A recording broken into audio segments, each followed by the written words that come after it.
Finals MVP to me is by far the most prestigious award you win in the NBA.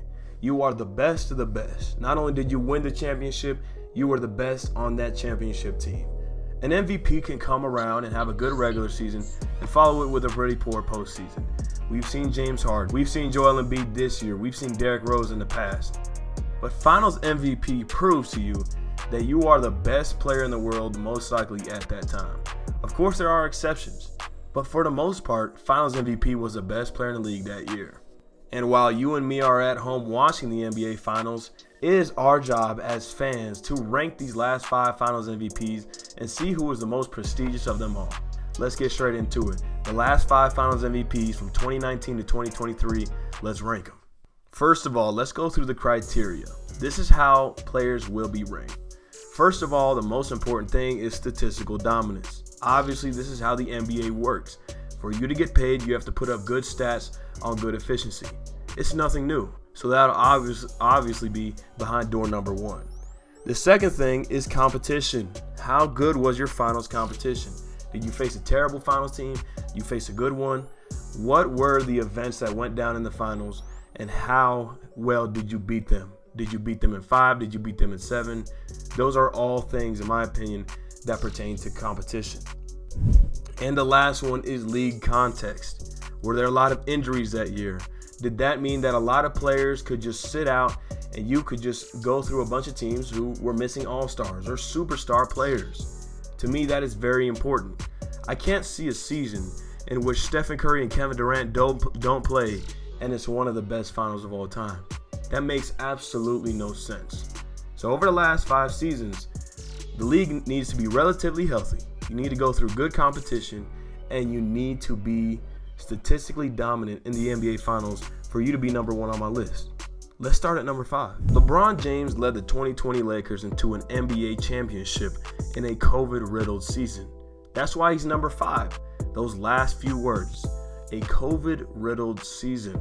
Not only were stars like Stephen Curry benched the whole year, Kevin Durant didn't play a lick of ball, Kyrie Irving didn't even play in the bubble. Many stars were out because of COVID. Some players didn't even decide to play in the bubble because they didn't want to risk getting injured or getting sick that could hold them back away from salary. So LeBron James is 5th. Yes, he averaged an astounding 29, 12, and 8 in the finals with a 67% true shooting percentage and shooting 42% from 3 and 59% from the field.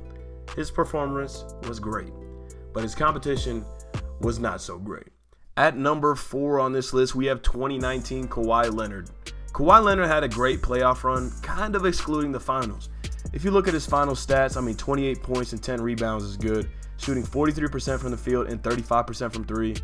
That's around a 58% true shooting percentage. That's a solid performance. But comparing that to the rest of his playoff run, it was just okay. When it comes to statistical dominance, this is what holds him back as being a top 3 candidate over the last 5 years.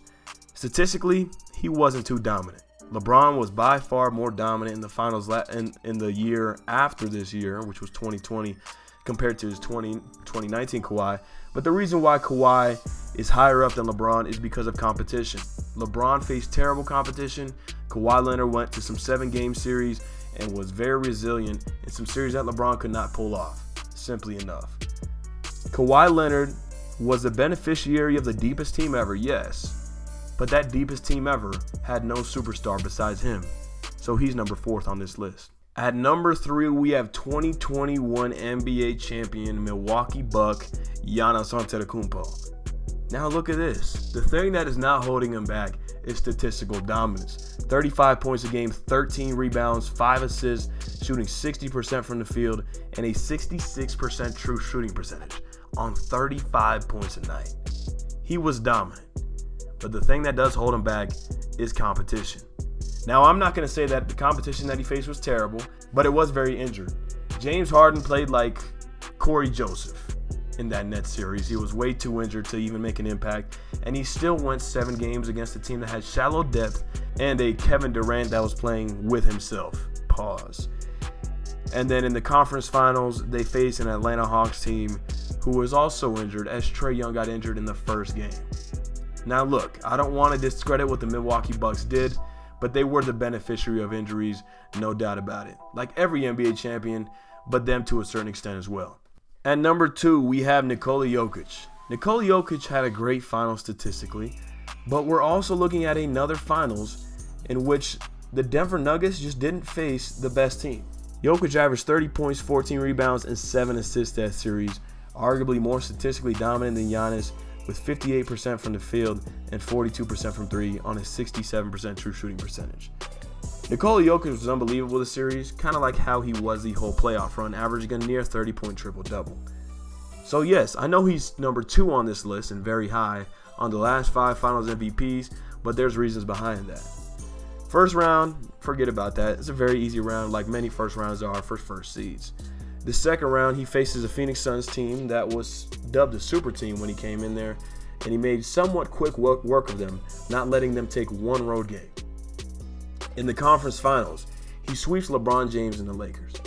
Now, if he beat the LeBron James and the Lakers in 6 games, he's moving down to 3 on my list because he didn't dominate the conference finals, but he absolutely did.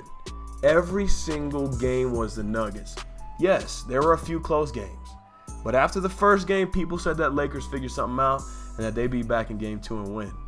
And they ended up getting shut out the rest of the season, the rest of the series, a 3-0 series loss from that point on.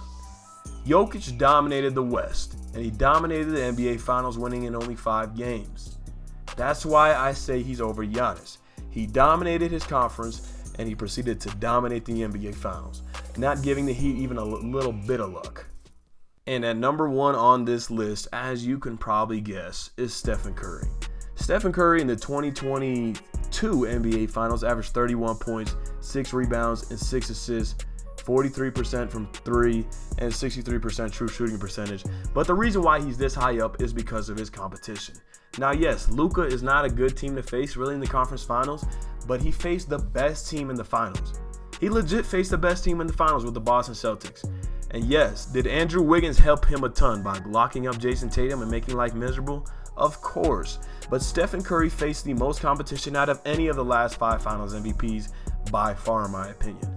If you look at the last 3 finals MVPs, they're all beneficiaries of injuries: LeBron, Giannis, and Kawhi. If you look at Jokic, Jokic did not face a harder finals than him. So by virtue of the Miami Heat being 3 losers of the last 5 finals, they can hold Jokic back and Bron back from being the best finals MVP. So Curry faced the best team in the league, and he did it in dominating fashion.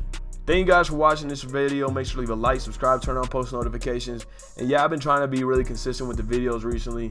Don't have too much going on in my life right now. But yeah, make sure to leave a like, subscribe, turn on post notifications, and I'll see y'all later. Peace out. Hey, come on, I got a bag on me. You try to take it, leave you stinking like your last homie. Shit kinda cakey, little baby, put that ass on me. But I ain't that horny, do you got some cash for me? Why every time you ask him that, bitches act funny. And you keep trying to hold the strap, you won't slap for me. You too happy, I can tell you never had money. Every time you get on live, gotta flash money.